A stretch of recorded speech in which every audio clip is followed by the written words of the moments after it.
Hello, everyone. Welcome. It is the OTFB Football Podcast. I am Dana. Yep, the whole crew tonight. Look at this. We've got everyone. We've got Sonia. We've got Kate. We've got Lisa. Everybody is here, and we are so excited that you guys will join us. Look at this. Our chat is already hopping. Love it. Hello, everybody. Nice to see you. If you are watching over on YouTube, no, we want you to come to YouTube. If you're on Twitter, if you are on Facebook, even Blue Sky, if you're playing over there, come on over. Come to the live chat we have on YouTube because there's a lot of conversations to be had today, and we love it when you guys join us for the conversations. All right, before we get started, of course, we want to say a huge thank you to our sponsors of 5 years, Donkey's Place Cheesesteaks. They have 3 locations in New Jersey. They have Camden, Mount Holly, and Medford. They have been ranked, I think, was it the best cheesesteak in New Jersey, if I remember correctly. So we have to be a little bit, reverent of that because the East Coast, a good cheesesteak is a big deal, right? But if you are unfortunately not able to go to New Jersey, you can go to goldbelly.com. You can look up Donkey's Place Cheesesteaks, and they will go ahead and mail it right to your house. You can have it within a few days. So please, once again, thank you to Donkey's Place Cheesesteaks. All right, everybody. How was your weekend? Kate, how was your weekend? It was good. Yeah? It was good. Yeah. Oh, my lighting is terrible. I just realized. She's a little ghosty for the week of Halloween. She keeps kind of coming in and out a little bit. It's kind of super fun.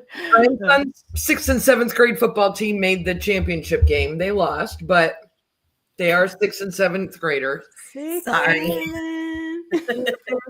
Look at people were hip. My granddaughter turned 10, so fun. Weekend with the grands. It was a busy weekend. Lisa, how about you? That was good, uneventful. Yeah. Even for your Dolphins? No, don't answer that. Don't answer that. I don't want to know. Let me tell you guys something. She got us started. I did. It was my fault. It was You totally my that fault. bear, Dana. I know better. Dang it. Sonia, how are you doing? I'm great. I'm chilly, hence my blanket, but I'm good. In a cocoon.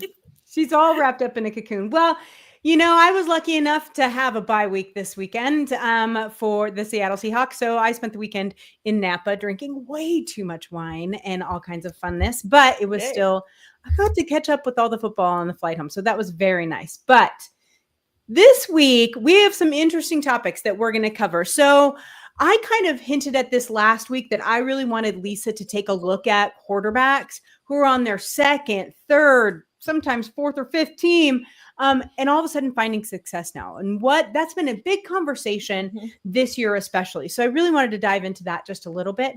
We're also going to talk about the trade deadline, which Patriots have been busy today, y'all. If you're a Pats fan, they're just getting rid of people left and right. And the players that they are getting rid of are from the Belichick era. So I find that really interesting. So we're going to see what happens there.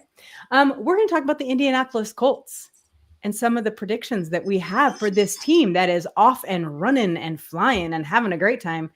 And then I asked Kate, what do you want to talk about? She goes, I want to talk about uniforms. I said, all right, this will be interesting. Okay, cool. So we're going to go ahead and get started. Let's see. I want to start with this, Big Red. As much as I'm a Panthers fan, Josh Allen made my fantasy team this week. Fantasy football is in full swing right now, people, and I want you to know. 8-0. I won again. Yes, I'm still undefeated. Did you go? I know. I'm going to make some money. Super excited. All right. So let's go ahead and get started. I want to start with this quarterback conversation, Lisa, if you're okay with that, because I'm ready. There has been a lot of conversations over the years about, these franchise quarterbacks. You have the Josh Allens, you have the Patrick Mahomes, you have these players that just come in off, with the team that drafted them, just off and running. But it really seems like this year's the year of, I don't want to call it a retread. I don't really know what word to use, but more of the player who just needed to find his spot, especially when it came to the quarterback. And we know how much you love quarterbacks. So I really wanted you to kind of roll with this a little bit. I think when you think about that and what your subject you're talking about, I think the first quarterback that has to come to mind is Baker Mayfield. Yes. By all means. I mean, Baker's on his fourth team.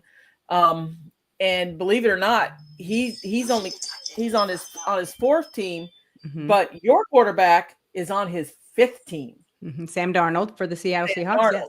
So and both, and I think unfairness with Baker, it was just with the Browns, the coaching staff. I think it was just immaturity, honestly, with him. I think he just needed the time to go through, and he's played with some decent quarterback coaches along the way. So when you look at Baker, I think Baker comes to mind. Sam Darnold definitely comes to mind. But Sam Darnold, you understand that we're going two teams back-to-back success. He had success with the Vikings. Yep. There was nothing wrong with him. They just basically had a number one pick quarterback. They pretty much had to start and see what was going on. So, and we still don't know with JJ because, it's kind of on the trend with him. Is he injured? Is he an often injury-prone quarterback? I mean, he can't stay on the field. So let's talk about Sam Darnold a little bit.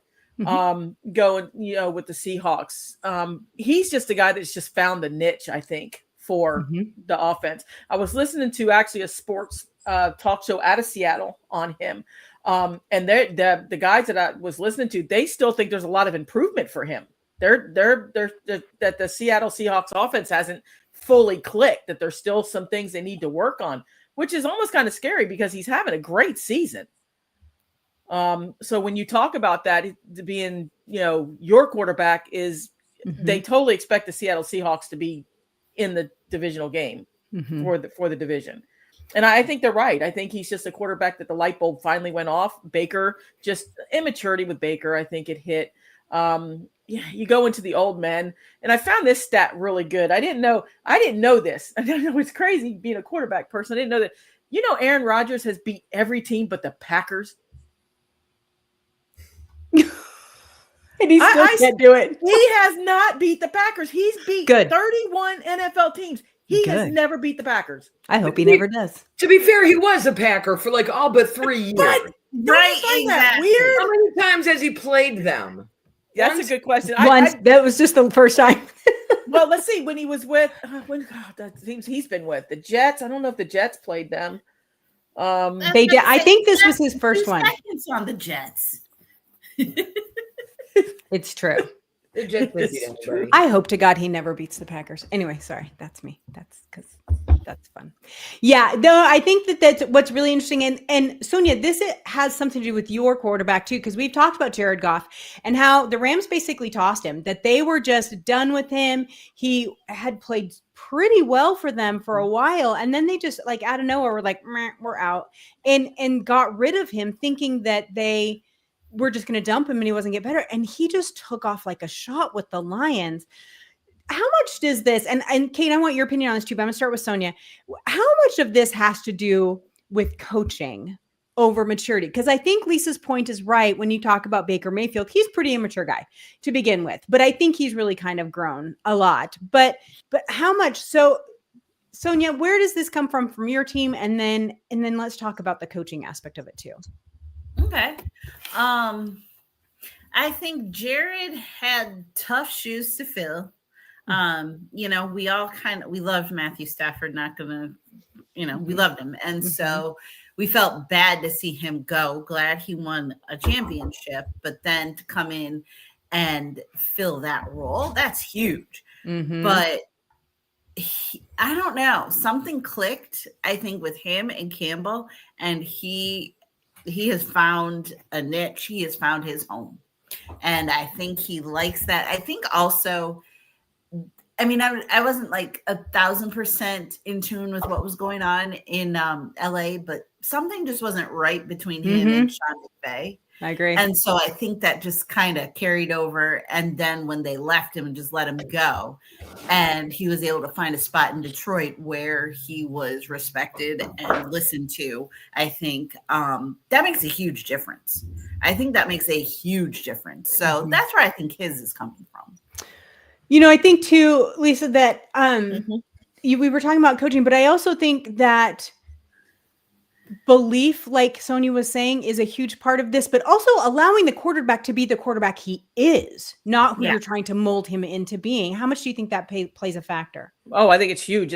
And confidence is a huge thing. Mhm. I think Jarrett lost a lot of confidence. I think, when a quarterback loses confidence, it's over. I mean, it's you need some kind of change. And like I said, even though, Detroit loved Stafford, that just seemed like it was the right thing to do. Don't you agree? It was kind of like, because Stafford, everybody in Detroit wanted the championship. Stafford leaves Detroit, gets a championship. Seemingly Detroit got their younger quarterback to try to get them a championship, which, they're in the hunt at these last 2 years. So the championship is within the grasp. So that is something that just worked out for both quarterbacks. And I don't, like I said, he's just found this, especially when they start chanting his name in the stadium. I mean, that's gotta boost, you know what I mean? That's gotta, just give a quarterback, the confidence in the world. And, Dan's like, this is, we're bringing you here. We believe in you. And I think that's huge when a quarterback, loses faith in himself and confidence. And here you have a coach like Dan Campbell, and you bring a quarterback coach in, and it just fits. And the knits just fit. So, Kate, I'm going to give this question from coaches here. It says the quarterbacks in the world we're living in aren't being developed anymore in the high school, and surely not in college anymore. The college coaches are looking to win games more than develop quarterbacks for the NFL. So what do you think about that? You really pay attention to the college quarterback situation. You guys you could do the college show every Wednesday. Is there a lack of development for these quarterbacks? I know there is an offensive lineman. That's a whole show. We could do that for days. But is there a lack of development for quarterbacks? Well, absolutely.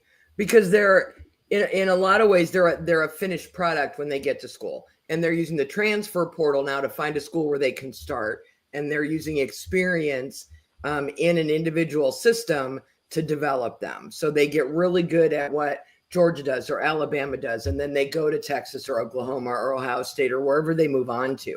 So I think the problem is twofold, because they're also then not getting developed in the NFL. Teams feel a pressure when their quarterbacks are not good to take a quarterback at the top of the draft, and it doesn't matter if the quarterback fits their scheme or not. So what you see with Baker Mayfield, Sam Darnold, we could go all the way back to Mariota and Jameis Winston, is they got drafted by teams because they had to take one of those quarterbacks in the top couple spots, and then they had to play them, and they didn't get to sit back and go, you know what, he doesn't really fit what we do. Let's wait and get a guy that fits what we do. And they've had to move to a couple teams because none of these teams develop quarterbacks well. It's true. I can't think of a single one that has worked and developed a quarterback. They get one and then they trade for one. What works so well in my mind for like Goff and Stafford is it's a little of what Lisa said. It's that confidence. You didn't just draft me at number one because it was the draft and there was all this pressure to take me at number one. Hello, Cam Ward and the Tennessee Titans. You wanted me enough to go after me and trade for me. So now I've got a little ego boost, and then you're giving me plays and designing an offense around me, and that builds that confidence as well. So some of these guys in their second and third teams get to actually go to a team that does what they do well. It's a really good point. So I was looking, that's a really good point. It's almost like a college quarterback is not NFL ready and perfect at the age of 21 years old. He might need a couple of years to develop.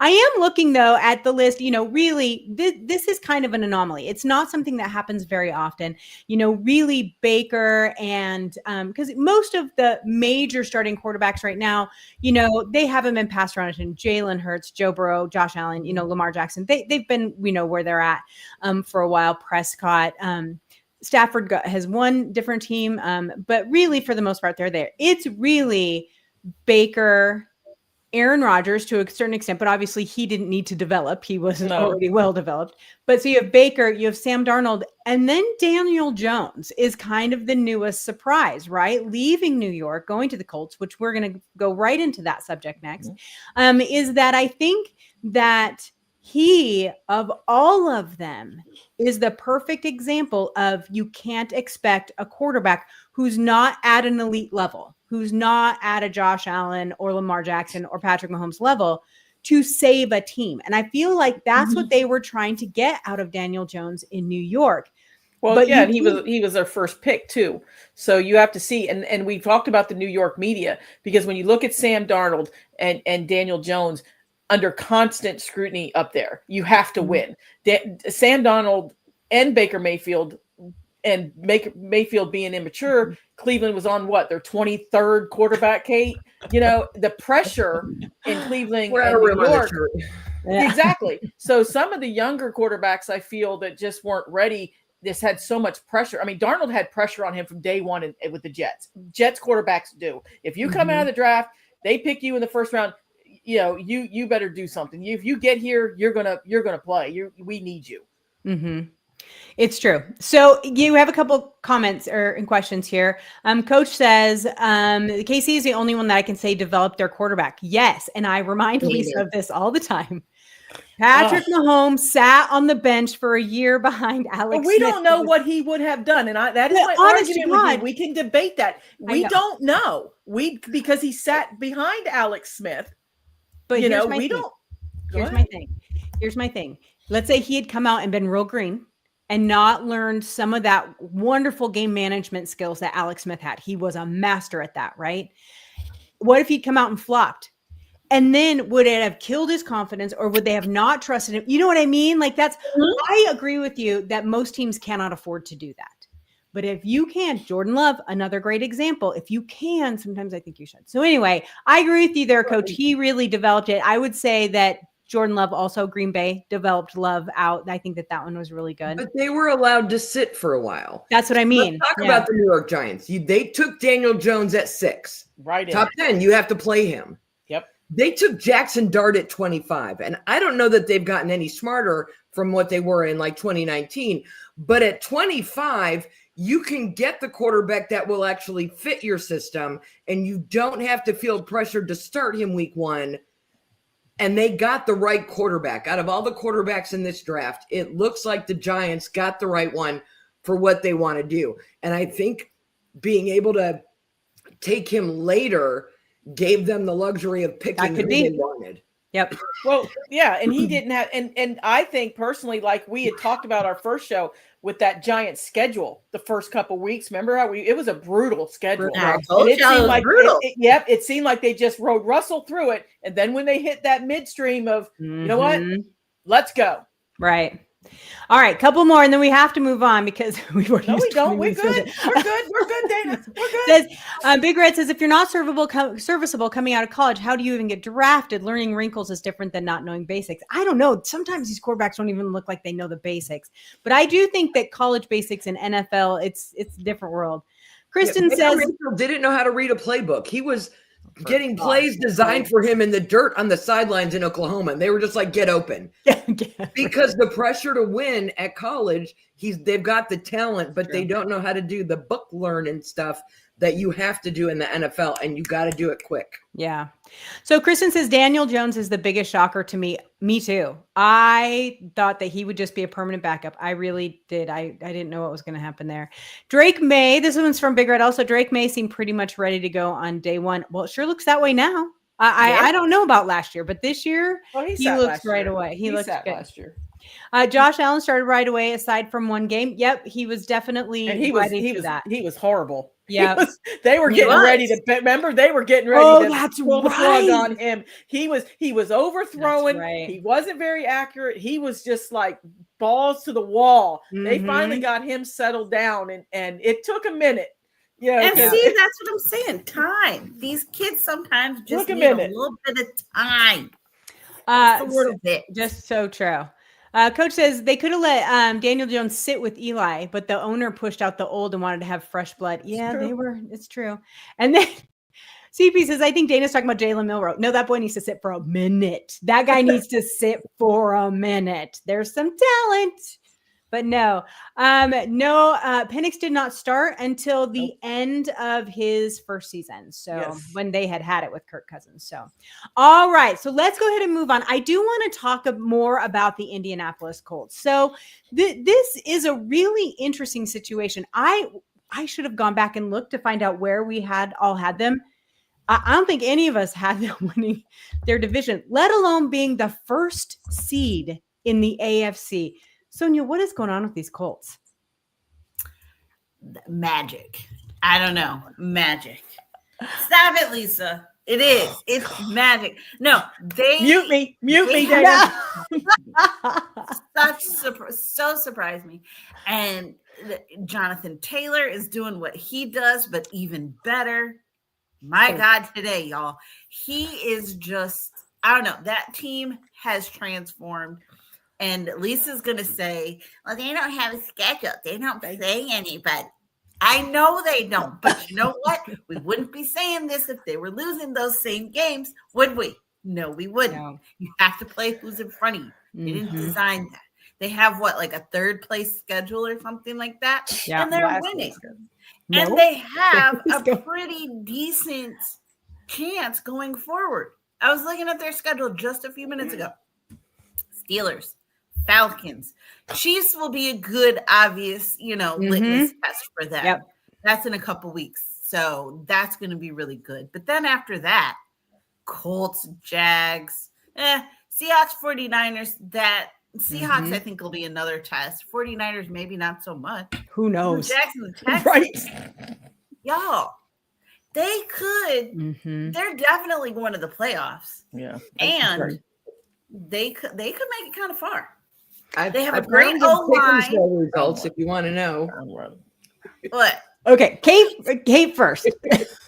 I got my spreadsheet from our Pick'em show. Oh, I love you for this. We did a poll. 75% of our fans thought the Texans would win the AFC South. 25% picked the Jaguars. Dana, Kate, and Sonia picked the Colts to finish last in that division. Lisa had them third. Do you blame us? With the Titans at last. So they had Richardson and Daniel Jones. We had them at 8 and 9. None of us believed that Daniel Jones could make that was what it came down to. Right. None of us, we looked at the quarterbacks in that division. None of us thought Cam Ward and the Titans would win more games than Daniel Jones. I've never been so happy to be wrong. But do you blame us? I mean, come on, right? Like I look at this and you know what? I think you have a good point about their schedule. It's really going to be Thanksgiving. So it's going to be that weekend before Thanksgiving that all hell kind of breaks loose for them. They do have Kansas City, they have Seattle, they have San Francisco, Jacksonville, and Houston twice within that time period. So really depending on how, and don't get me wrong, you guys, that Houston team that just beat San Francisco, they've figured it out. Oh, their defense is huge. Their defense is nasty. So that'll be a good,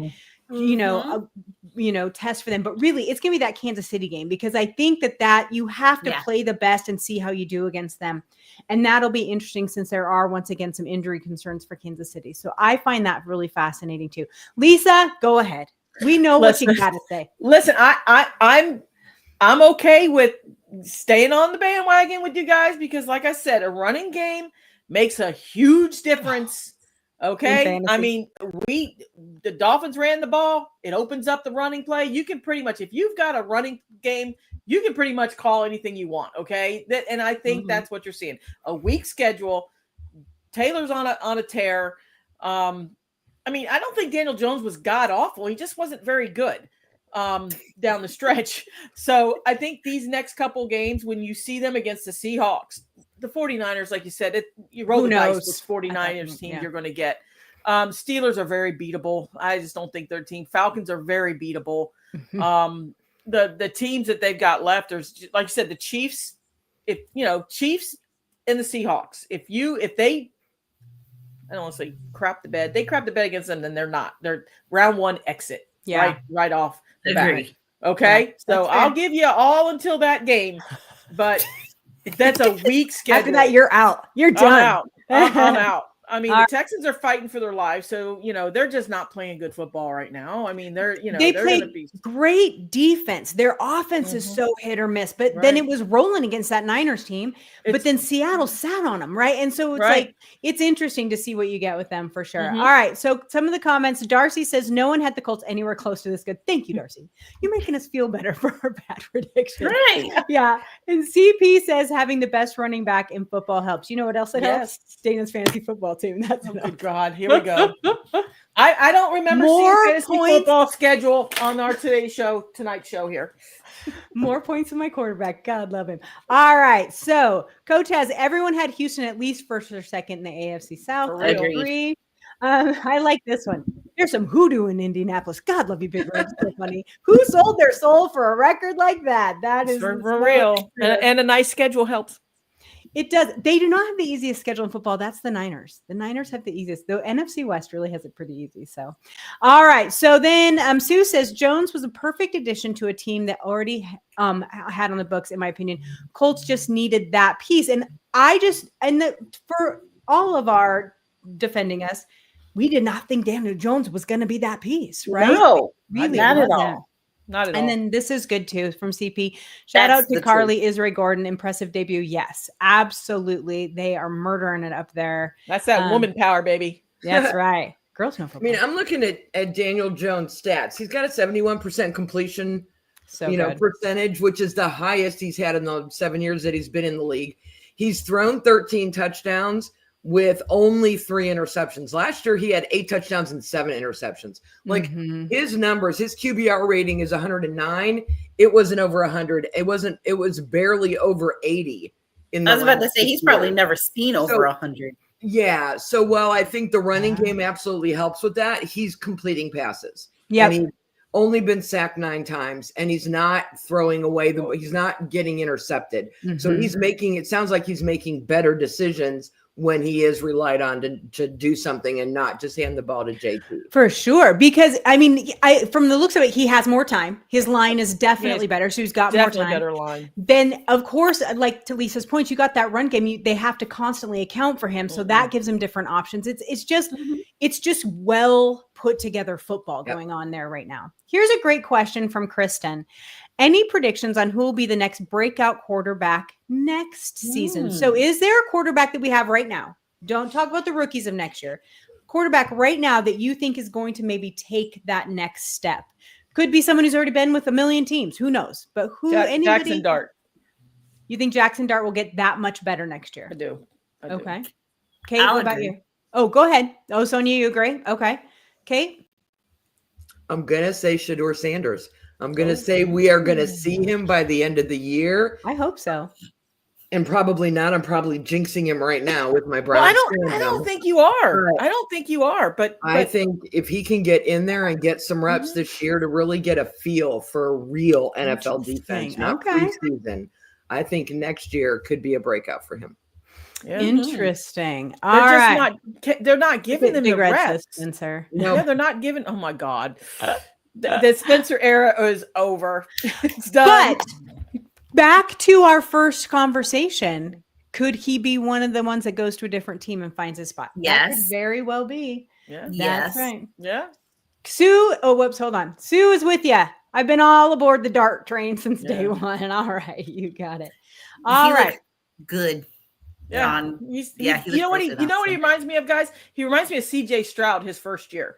Remember, CJ was just lights out. It was like, that kid's going to be a starter, All right, let's talk about trades here for a few minutes. So the trade deadline is coming up here in just a week or so. I think isn't it just Thursday or next Tuesday? I think is when it is. But and I keep forgetting that Halloween is Friday. Like I've completely lost the month of October. But there are lots of rumors. This one made me just real happy. So lots of people put out there, is a team buying, is a team selling, that kind of situation. Well, the Patriots were selling today. They got rid of 2 players today one went to the Steelers. The other one, hold on, I've got it right here. One went to the Steelers. The other one went to Kyle Duggar went to the Steelers. And then we have Oh, nice. My computer has decided to completely freak out on me. Anyway, so they had a couple, but here's one that made me laugh, you guys. So it has been put out there by everyone that Jerry Jones is buying. He wants to trade for a player. He wants to trade for a defensive player. He says that his offense is rolling, which it is. Looks great. You're doing awesome this year, Dak. But his defense needs some help.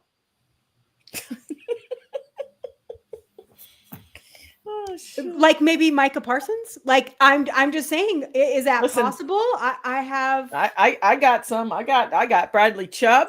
I got Jalen Phillips. I got some defensive players. Just come on, Jerry. She's selling her whole team. I'm a selling team right now, baby. Let's move on. He's probably the only one that could afford Myles Garrett's $40 million a year contract. I'll be so pissed. Oh my God, you have no idea. Anyway, a couple more players or teams that might be out there looking a little bit. Look like Jacksonville, they're thinking might want to be picking up a couple of players. The Bengals need to swap out everybody, guys. They want to buy, they want them to sell, they want them to do everything. The Ravens, so decimated by injuries, you have got to get some help. Here's the interesting one. The Vikings, they need to go find a quarterback. They just lost Carson Wentz. JJ McCarthy, who knows what the hell is going on with him? So they're going to have to go find yet another quarterback. I don't know that they're going to. Giants have a few. Russell actually probably did. Russell, Jameson. Yeah. I mean, they're just bench warming. Why? They're very capable backups. But at the same time, I think that you have to be a little bit. They have to be a little bit careful there. Or you're going to just completely undermine JJ McCarthy at that point. So what about your guys' teams? Hold on. Let me say this. Kristen had a question for me, so I'm going to go ahead and get that one. She says, hoping the Seahawks can somehow find a right guard or inside linebacker help. Interested in Dana's thoughts. Well, they picked up a wide receiver today.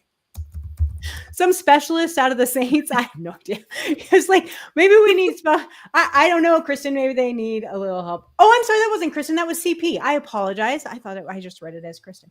I don't know that they need linebacker help. I don't know that I would mess with Seattle's defense right now. Unless you have, worried about an injury with someone, which because all those players are now getting back and they were cornerbacks and safeties. And so I'm not really sure that I would mess with that too terribly much. But I agree. If it is going to be, maybe along that offensive line, Anthony Bradford maybe need a little bit of help there for sure.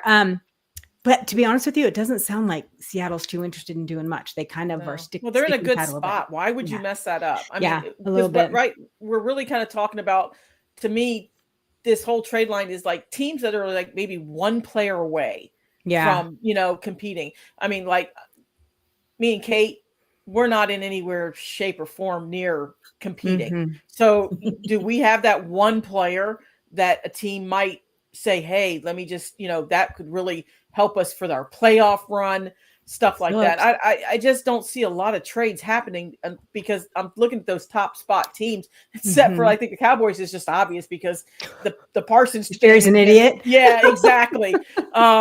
But I mean, to me, it's sort of like all the lower teams. You're looking at the higher teams, like Green Bay. I mean, Green Bay would be a buy-in team to me because they're probably a couple. They got Parsons. They've got that closer.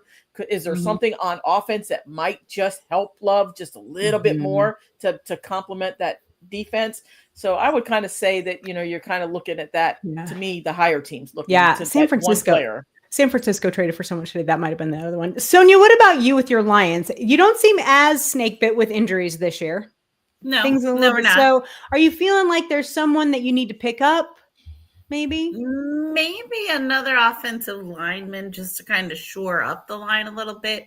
I mean, they've done a fantastic job, obviously, but can't help. And then sometimes I think maybe like a little bit of defensive back help as Terry and Arnold is kind of out for a little bit with a potential shoulder injury. So maybe something like that. But I would probably say lineman first, then defensive back, but that's just me. Yeah. Kate, you got some trouble in your team. Oh, yeah. Here's the thing. Yeah. This is the time of year where a lot of fans like me get a reality check on what their team is trying to do based on what they do during the trade deadline. Mhm. Like, Fair. if you think you're competing and you trade away Micah Parsons, or you think you're out of it and they're picking people up, there are a lot of teams that I think are close that are going to pick people up. I get nervous. Like, my team is giving up on, the Browns have given up on this season. We're just trying to see what Dylan Gabriel is. Mhm.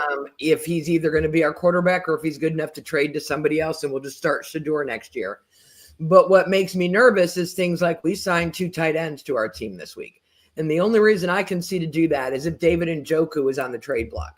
And I if have they're read gonna that. trade him, here's the question. Are they just going to trade him for a draft pick and we get nothing back? Or the popular one I saw was they were going to trade him to the Jets for Garrett Wilson. Garrett Wilson is out right now with an injury, and Njoku's a little banged up. We don't have a decent wide receiver. I went back through our last 20 years of drafts, and we haven't drafted a wide receiver higher than the 3rd round, which is why Dylan Gabriel doesn't have anybody to throw to. But there are a lot of fans of teams who think we're still in it. The Bengals fans think they're still in it, that Joe Flacco has done enough, that as soon as Joe Burrow comes back, the AFC North is theirs for the taking, right? Because the Lamar's been hurt, so the Ravens finally got off their 4-game losing streak. If the Bengals do something crazy and start unloading, that's when the fans lose their mind. Mm-hmm. Right. So they're thinking one thing. They're like, we got a shot at this. And then the team completely blows them out of the water. And so that's sort of what I'm looking to see, is not as much who makes the big moves, but who really is selling. Yep. Because that sends the message to your fans that we're done with the season and we're just trying to get what we can get, and we'll see you next year. Yeah. Go ahead, please. I have a question. Like with Kate, Kate, do you feel like the trade deadline with me? I'm kind of up in the air because it's pretty well known that Mike McDaniels will probably be fired at the end of the season. So my problem is, I'm like, if I'm the owner of the Miami Dolphins right now, I'm pretty much letting him ride the season, and then I'm gonna fire him. So do you go to the owner and say, look, we want to trade players? As an owner, are the Browns, is Kevin Smith, is he in jeopardy of losing his job with the Browns? I mean, so it's kind of weird. How do we get into that? Yeah, publicly they say no. He has all the owner's support because the owner saddled him with the Deshaun Watson contract. That's true. And all that other stuff. They're owning that. Mm-hmm. Mm-hmm. But what makes things complicated in Cleveland is we are moving to Brook Park. It's 20 minutes down the road. They're going to build a new stadium. The PSLs are going to be $5,000. They want to start playing there in 29. They need to do something to keep people interested in this team, in buying tickets, and in spending big money for the new stadium. It's going to have a dome. They're going to be able to play hockey and basketball and all this stuff there. But it's going to be big money. And in order to do that, fans are very frustrated. They can't get rid of the tickets for this year. I don't know, other than businesses, who's going to be spending money on that stadium. So they may end up making a couple moves that look like they're trying to keep that going, because that's always going on in the background. And then you've got to give Dylan Gabriel some kind of weapon. Some of these teams that are trying to figure out if their quarterback is the future or not, the Titans, are not going anywhere this year. But it wouldn't surprise me if they add something to that team by the end of the week to kind of help Cam Ward. Now that they've seen him through 7 weeks, they know where the struggles are. Is it, okay, we can coach him and get past this, or we need a couple more weapons? What can we bring in to kind of help boost his confidence? You know what I mean? Yep. So you got a couple of those things going on. Yeah. But they're another team too that don't have a head coach. So which direction, how do you know which player you want, which direction you're going to go? Because you don't even have a head coach in place right now. Yeah, but at the same time, you have to get those draft picks and you have to get that capital to give to the next person so they can make their own team. So that makes it harder. Yeah. Question here from Big Red: does Carolina need another quarterback or more offensive linemen? Sonia, what do you think about Carolina and what's happening there? Because you've had sparks, right? We've seen they've had sparks. Yeah, they've had sparks, and unlike like Lisa's quarterback, he is kind of a shrimp too. But I say let's invest in his O-line because there's sparks there. I think there's talent. I think he has the ability to, be better. So let's start with O-line and then think about quarterbacks, because quarterbacks, it's hard. It's hard to get a good quarterback, right? And so if you've got something going with this kid, keep him young for a little bit longer. Yeah. Get some more O-linemen, get some more talent, get a better defense, and I think you've got some things. Try and build around him a little bit. It's a good one. Darcy has a good point. The Bengals are 2-0 in divisional games and could have Burrow back for one of the Ravens games at the end of the year. So it's true. And there was a very interesting conversation that was going on during that game. It was one of the games that I could watch this weekend about how this division really is up for grabs. And there's a couple of them that are like that, especially in the AFC. Rich Eisen on his show, I think it was either today or yesterday, I can't remember which one of the 2 days, they had a whole conversation how they truly think the NFC playoffs are already done and locked. Like the gap between those teams, like seeding will change like we talked about last week, Lisa, but that it really is that they're pretty well locked in, but the AFC has so much wiggle room to it that that's going to be a lot more fun to watch. So we'll kind of see what happens there.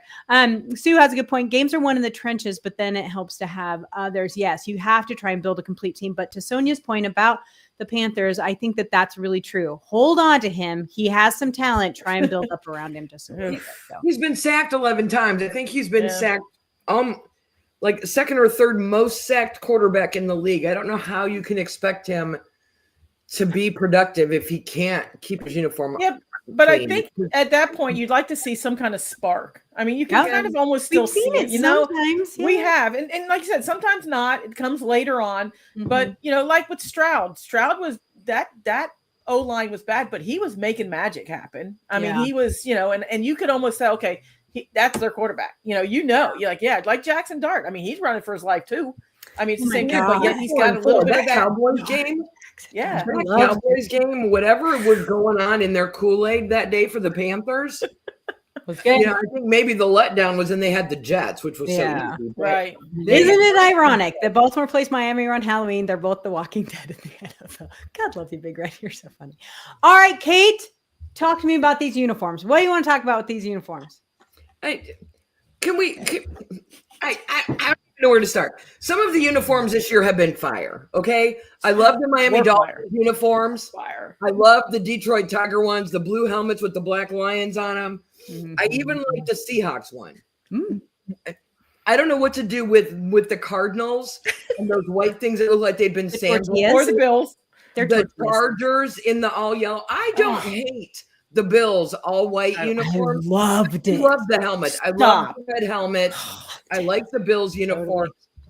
I walked through my living room last night while the Steelers and the Green Bay Packers were playing, and I thought the Steelers were naked. And then I saw a woman on TikTok who posted, then I'm like, she's right. They look like Ken dolls from the waist down. Those pants, those are hideous. I never liked the Pittsburgh throwback uniforms, the bumblebee things where they look like prison inmates or something from a 1920s movie. But those uniforms were awful. I like the creamsicles that Tampa Bay wears. And New Orleans with the new gold and black. I don't know what color gold is in Louisiana. Not mustard. But it's not mustard. I don't know what that color is. That there's gold in the helmet, but I don't know what that is with the shirt. And then the Green Bay Packers. Are you the Bears or are you the Packers? Because those uniforms look like the Bears uniforms. Like that would have been a cool uniform. Those helmets were kind of like bronzy and leathery looking. And then the jerseys in that navy color, they look more like the Bears than the Packers. But I just wanted to talk a little bit because some of them are very cool and some of them are just hideous. Okay, we got to get some of these comments. They're just the best. All right. So Kristen says, I'm a fan of the whiteout uniforms. I am too. I like them a lot. I think they're good. This one. Yep. Pittsburgh and Chargers unis look like Savannah Bananas. Yes. And I'll be going to see them in Cleveland next year, by the way. And what was bad is I kept thinking the Steelers were the Green Bay Packers because of the yellowish. So I was getting confused. Every single time I saw them, I was like, is that the Pack? No, that's the oh my God. I was getting confused. Oh my God. Darcy says the Steelers unis look like a damn road sign. They really did. They really did. And this is a good point. Kristen says the Steelers have the ugly special uniforms. Don't they want to sell jerseys? One would think that they. I don't think they want to sell their special jerseys. And they buy them. Yeah. They buy those hideous bumblebee uniforms because those yinzers are fools. So They are. I will Nobody say got, like, this. the bumblebees in them they had. So Ugh. this year, the NFL came out. That was the ice white Bills jersey, and then the tortilla dirty white ones that the Arizona Cardinals had. Yeah. They're these rivalry jerseys. They're Yes. jerseys. They're trying to like take from the whole NBA City series, and they're trying to like do this rivalry one. But first, I will say everyone, and not every team did that this year. Just a handful of them. Hey. Everyone in the NFC West did it, so we're all getting them. That's that. Yeah. But anyway, but we will say this. Every NFC West team decided to wear their rival jerseys when they play Seattle. So I got to look at these all the time, right? Like, and the San Francisco ones are okay. The Seahawks ones, I'm not a huge fan of. You will see those here when they play the Rams. They're fine. They look a little UFL-y, but it's fine. I felt they looked Oregon Ducky. Oh, no. That you haven't seen them yet. Oh, The preview. that white this one looks a with the little, yes. little feathery Yes, things or with whatever. this College Yeah. is doing it too. College is doing it. Did you Yeah. see the Hurricanes Yeah. uniform Saturday night? My God, Yeah. yes, I did. Right? Yeah. I'm like, is that Army? What am I Yeah. watching? Yeah. You know? We are old school as we want a home and away, right? And so it's like a little hard to get in, but I will love say the rivals. I have this- to tell you. I think the rivals. I think For they need a Miami? home run. Yeah. Yeah. With them all. Yeah, Because those I think are that fire. just because people just like that Something a little bit different. of Yeah. because remember our orange ones when we were all orange. Oh, good God. But Yeah. But let's just agree. Anything that has like black in it that you can mix.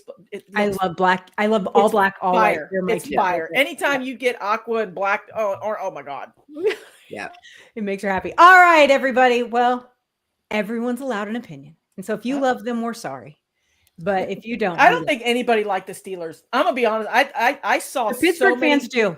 They do. They like that it's throwback. Although, who was it up here? Oh, good God. Someone said up here that they. Oh, here it is. God love you, Big Red. The Steelers were wearing the trash throwbacks. They might as well go back to leather helmets. Probably not the best idea. And on that note, you guys, that is our show for this week. We will be back again next Tuesday with more fantastic hot opinions on things, I'm sure. So we really hope that you join us right here on YouTube and Facebook and Twitter and all the places at 8:00 Eastern time every Tuesday night. We'll see you next week, you guys. Bye-bye. And thanks to all our commenters. Thank you so much. We appreciate you. See you later.